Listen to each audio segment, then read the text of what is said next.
¿Qué tal, amigas y amigos? Bienvenidos a un nuevo episodio de Aprende, Ahorra e Invierte.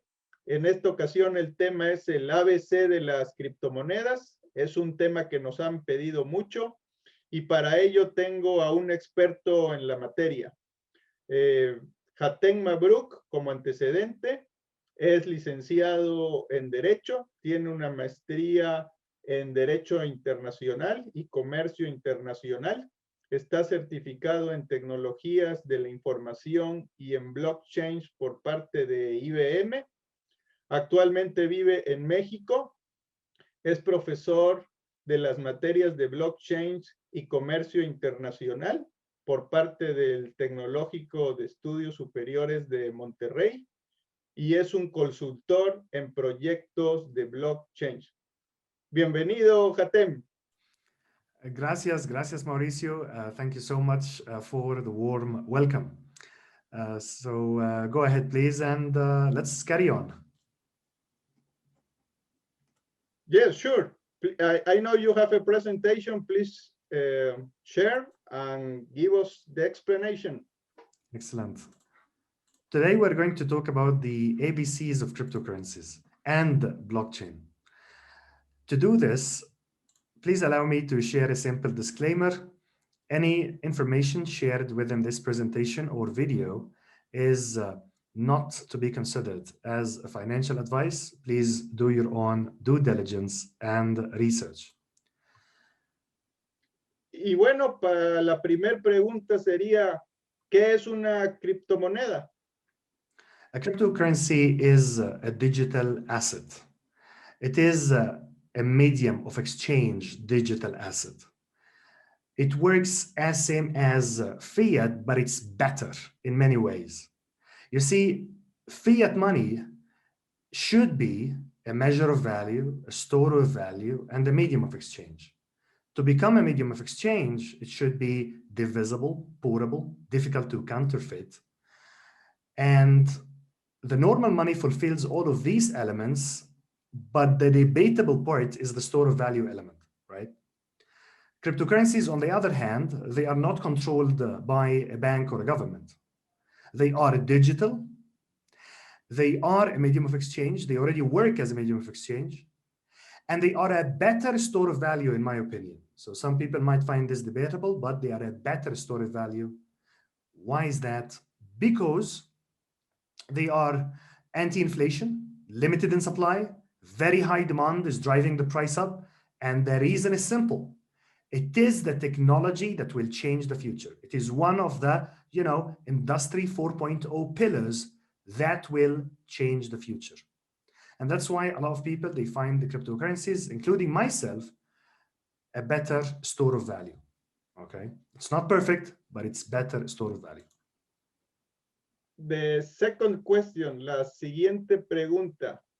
¿Quién inventó las criptomonedas? To answer this question, we need to study the history of blockchain.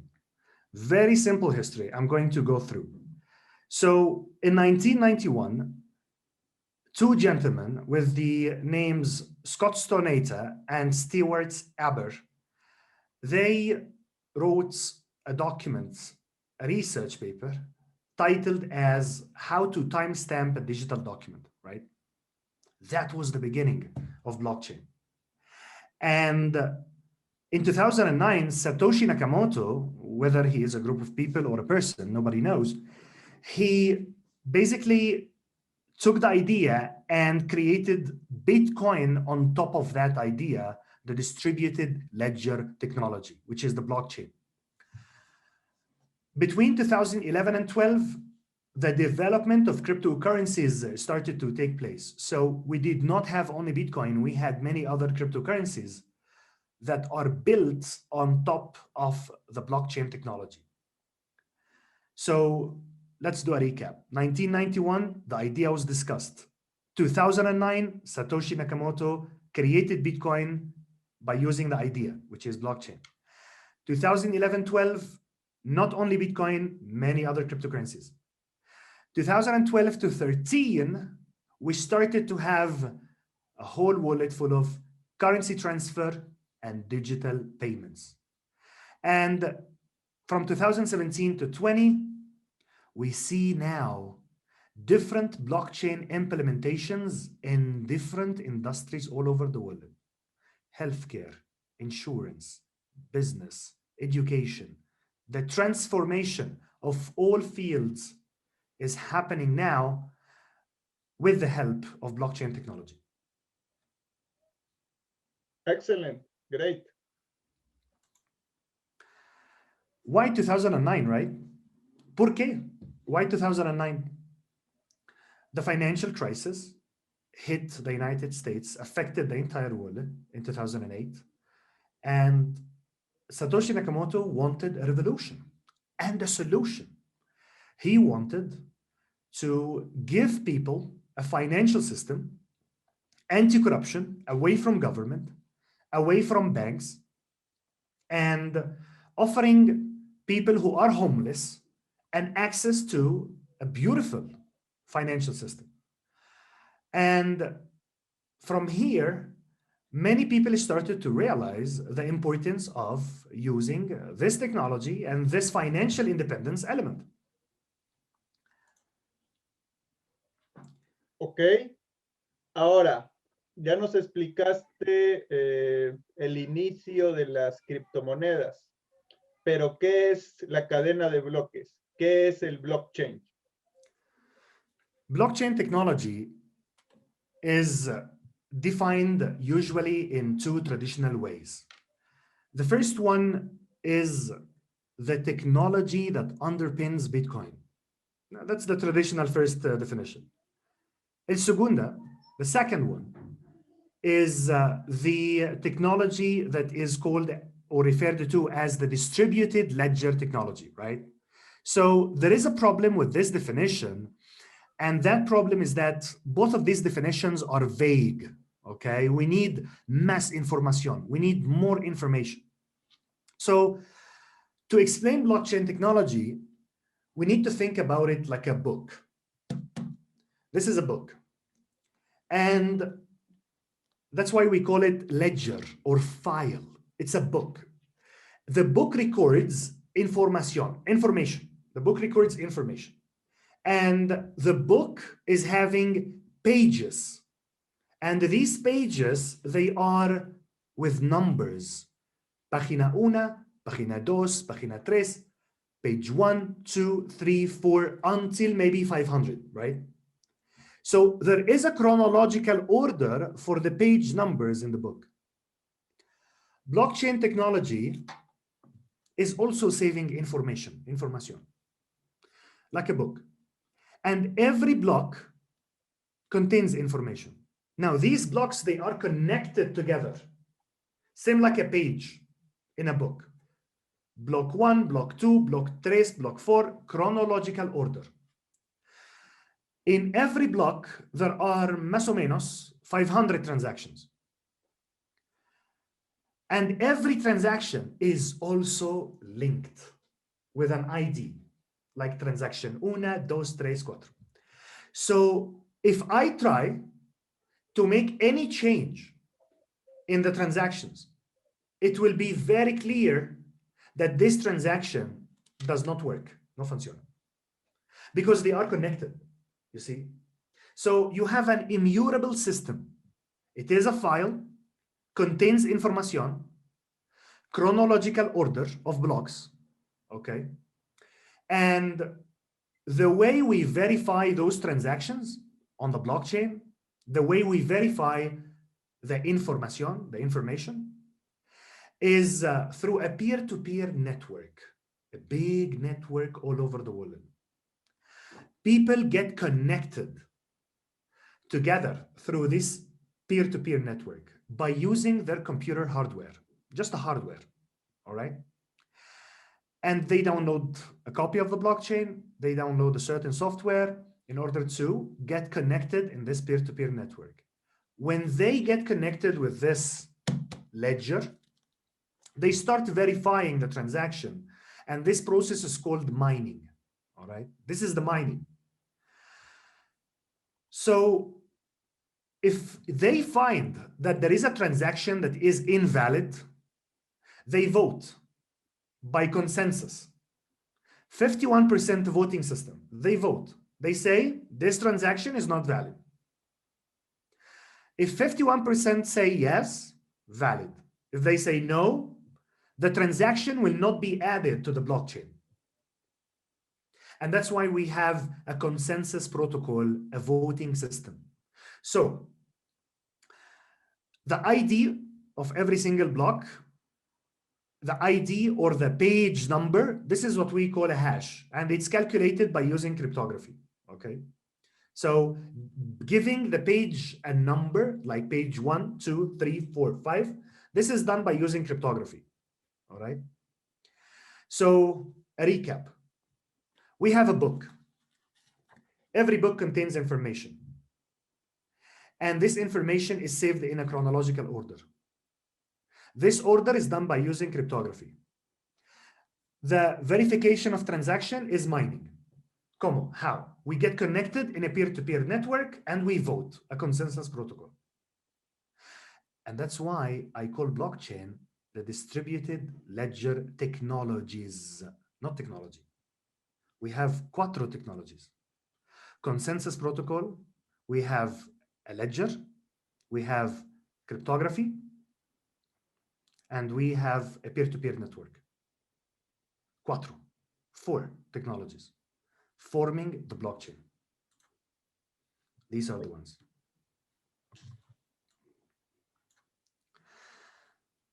So a simple definition or reflection of how a single Bitcoin transaction works. ¿Cómo? Por ejemplo, this is Jane and this is Bob. Very simple. Jane wants to send 1 Bitcoin to Bob. So what happens is that Jane is going to broadcast, announce that she wants to send 1 Bitcoin to Bob. These are the miners here. These are the miners. So when the transaction is broadcasted, the miners, they need to vote 51%. If all of them say yes, the transaction is going to be added in a block, and the block is going to be added in a blockchain. And Bob receives his Bitcoin from Jane. This is simply how a Bitcoin transaction works. Excelente, Hatem. Una de las preguntas que también son necesarias de responder en este ABC de las criptomonedas es ¿cuántas criptomonedas existen actualmente? Right now, we have about 8,500, more or less. It's more than 8,000, definitely. And you can easily see this from a website called CoinMarketCap. This website allows you to have different tools to investigate and research about the market cap of different cryptocurrencies, how many cryptocurrencies, the history, the price history of every cryptocurrency. It takes you also to the website of the projects that are utilizing those cryptocurrencies. And I definitely recommend as a start to investigate about those cryptocurrencies there, because again, due diligence and research is very important. Tienes mucha razón. ¿Hay un número finito de monedas? Some of them, not all of them. So, por ejemplo, for example, in Bitcoin, you have a limited supply that will ever be created of 21 million. Now, this limited supply is going to be achieved by 2140. This is a year that is way into the future. Now, the reason Satoshi Nakamoto did this kind of system is because when we mine, when we verify the transactions, we have incentives. So we get a transaction commission and we get a block reward. That block reward is the mining reward. So we don't have the whole supply right now because we need to encourage people to mine. You see, Satoshi Nakamoto is encouraging people to mine. So step by step, we are starting to reach, the 21 million supply. So by the year 2140, the mining or the block reward will be done. And of course, some people might be asking, so why should I mine by 2120 if the supply is gone, right? If the supply not gone, if the supply is reached, there is no mining reward, right? So remember, I said two things, transaction commission, and I said the mining reward, okay, the block reward. So one of them is going to be gone, but the other is going to be still there, all right? So there is a limited supply of Bitcoin, which is 21 million, anti-inflation, as you can see, driving the price so much up. On the other hand, a cryptocurrency that is like Ethereum, it doesn't have basically a limited supply. Ripple XRP basically is having a limited supply. Cardano, EOS, they have limited supply as well. But there are some other cryptocurrencies that do not have a limited supply. So some of them, yes, some of them, no. But generally speaking, it is a good basically way to start thinking outside the box and start buying your products and doing some shopping using this amazing technology. So no investment advice, but as you can see, I'm just encouraging for trying another way of transaction, not investment, but transaction. Like do it for shopping, do it for buying some things that you like, right? So una pregunta importante es, ¿dónde se guardan o almacenan las criptomonedas? There are three important wallets that must be taken into consideration. There is a software wallet, which is, we call it sometimes the online wallet. And the online wallet is the least secure because it's online. So it is the least secure. One of these online wallets that you can try yourself, just try, it is the blockchain.com, blockchain.com wallet. And over there, you can create a wallet that can be used for storing parts of the cryptocurrencies, hopefully, that you have. So this is the first one, the easiest one. The second one is the paper wallet. And the paper wallet is a paper. It's just a paper. And in one single paper, you can have billions of dollars reflected, of course, in its worth of Bitcoin, So like a certain amount of Bitcoins that can be worth billions of dollars can be stored in one single paper. This paper is having a private key and a public key, all right? So there is a private key, there is a public key, and the public key allows you to receive, and the private key allows you to use the Bitcoin that you have in the paper, all right? So many people, they put their money in the paper, sometimes when they travel, and sometimes they store their financial assets in paper. They leave the paper in a very secure place so that at the end of the day, nobody is having access to this. The most important one is the hardware wallet. And the hardware wallets, this is, in my opinion, again, the most secure way to store your assets, like crypto assets. And this hardware wallets, we have two major companies that are allowing you to do these kinds of savings in their hardware wallets. One of them is Ledger, and the second one is Trezor. Okay, so we have two major companies, Ledger and Trezor. Ledger looks like a USB, and Trezor as well. It's like a USB, but this USB is very unique. It's not just a USB. It is like hardware, like I said, wallet that is storing in a fantastic way your cryptocurrencies and not allowing access to any person other than yourself to do the transactions, to send, receive, and store, right? So if I have to recommend which one you should use of the three, it's definitely hardware. Definitely. It's definitely hardware. But some people, they find paper wallets more secure, so all the power to you. And some students, they ask me, where should I keep my hardware wallet or the paper wallet? Where should I keep them? And I say, in a very secure place. Sometimes I joke, I say your grandmother's basement or the Mariana Trench. So it is very important to keep them safe. This is how we do it.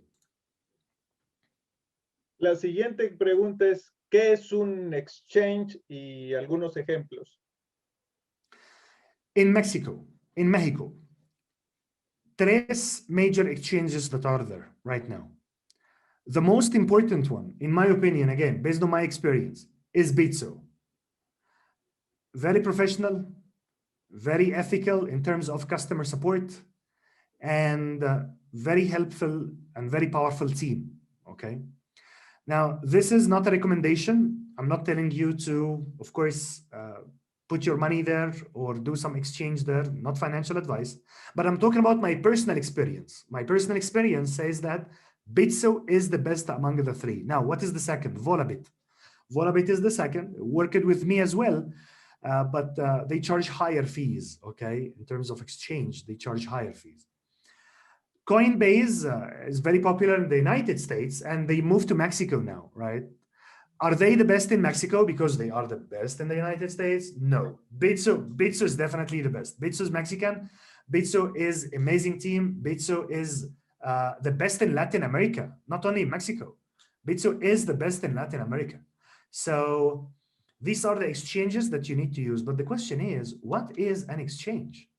So an exchange is a place that allows you to convert pesos to Bitcoin or pesos to cryptocurrencies, and vice versa. Cryptocurrencies to pesos. Cryptocurrencies to, for example, Bitcoin or any other cryptocurrency to pesos, and the other way around. It's like the old system. In the old system, we used to call a broker, right? Over the phone. And the broker used to say, for example, okay, what's your order? And you ask for example, a certain order that the broker gets executing, right? Right now, thank you technology, we have online exchanges. So we don't need to call a broker anymore. What we can do, creare cuenta, create an account. And after you create an account, you submit muy importante información like ID, passport, RFC, and so on. And then you start trading or you start converting pesos to Bitcoin or Bitcoin to pesos or cryptocurrencies. So can I take my money after I make some good return on investment? Can I take my money to the bank from the exchange? Absolutely. How long? In general, it takes a couple of seconds. Seconds. Can I, for example, take my Bitcoin in my hardware wallet from the exchange? Absolutely. Absolutely. How long will that take? Again, it could take a couple of seconds to 1 minute, 2 minutes, a couple of minutes. All right. So what they do is that they allow you to withdraw your fiat, your Mexican peso, to your bank through SPI transactions in Mexico. SPI transactions. How can I put money? Like I know now how to take money. How can I put money? You put money through OXXO. You can do that through OXXO. You can do that through SPI también. You can do that through SPI as well. And you can do that through, I think, Bitso Transfer, which is asking a friend who has an account in Bitso to send you money because you both have accounts in the same platform. So basically, as you can see, Mexico is growing in fintech. Mexico ahorita says in Del Monde in fintech right now. This is grande.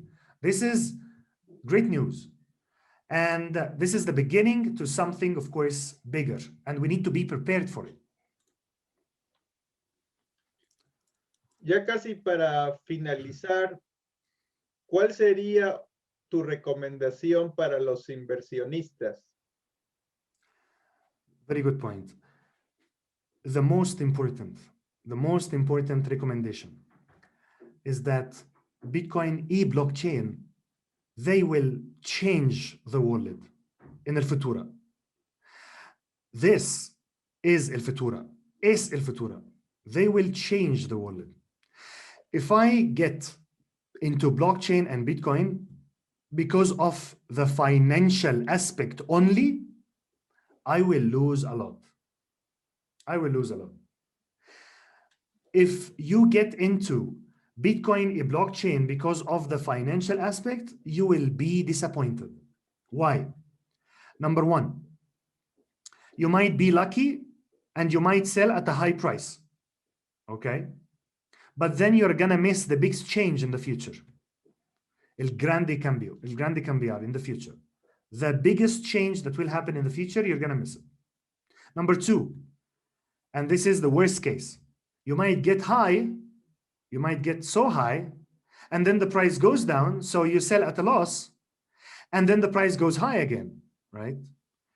So if you are into this because of the financial element, you will not have much luck based on my own experience.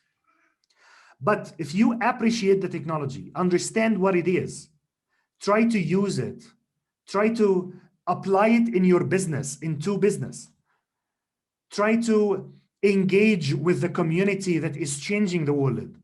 And sure, invest, no problem. But you know what you're investing in. Your mind is different.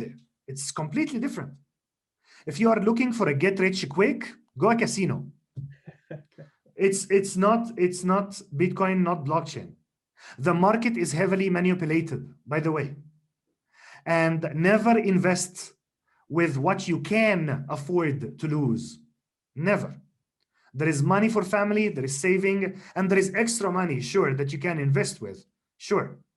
And that's the money that you can use in order to try the beauty of the financial aspect of blockchain and Bitcoin. It's beautiful, beautiful. But please, when you put your money, understand what you're putting your money in. There are many scams out there. There are many scams. Among the 8,000 cryptocurrencies that I discussed, maybe a lot of them are full of scams. A lot of them are scams. So how do I assess a project that I would like to invest in? Number one, read the white paper of the project. Number two, the team members of the project. Who are they? Are they putting an avatar in the website, or real picture and LinkedIn accounts and real credentials that are reflecting that these people are intellectual, right? So number two, the team. Number three, the vision of the team. Number four, the roadmap. What do you plan in the future? What kind of plans you have in the future, right? And number five, the project itself. What the project is solving. What is the problem this project is solving? If you check,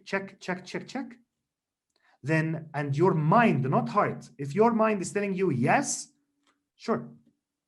But if you go YouTube and listen to some people who are hyping, you know, the currencies that they are investing in, doing some pump and dump, and following your emotions in this, you're definitely gonna lose something, or maybe everything.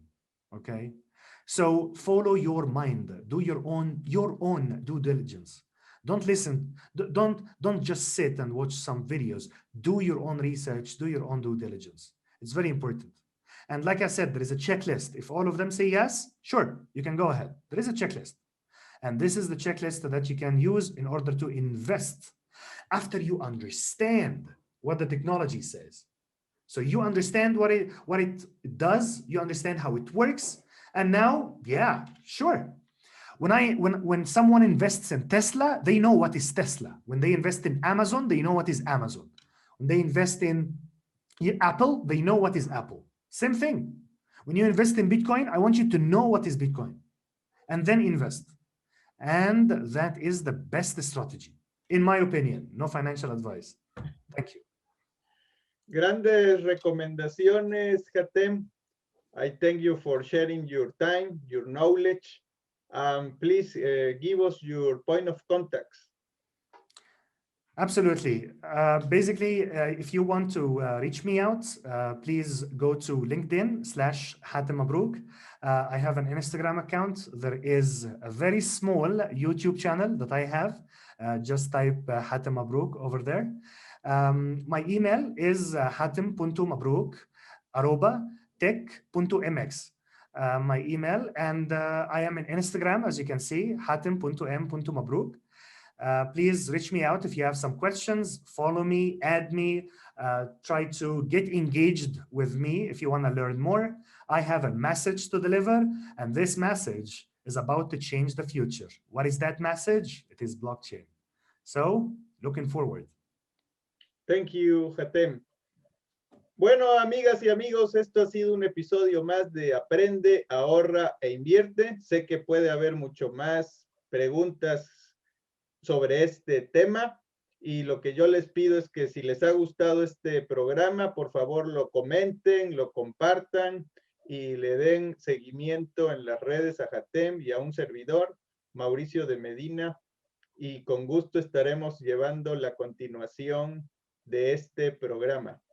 Te agradezco nuevamente, Hatem. Hasta luego. Thank you. Gracias, Mauricio. Hasta luego.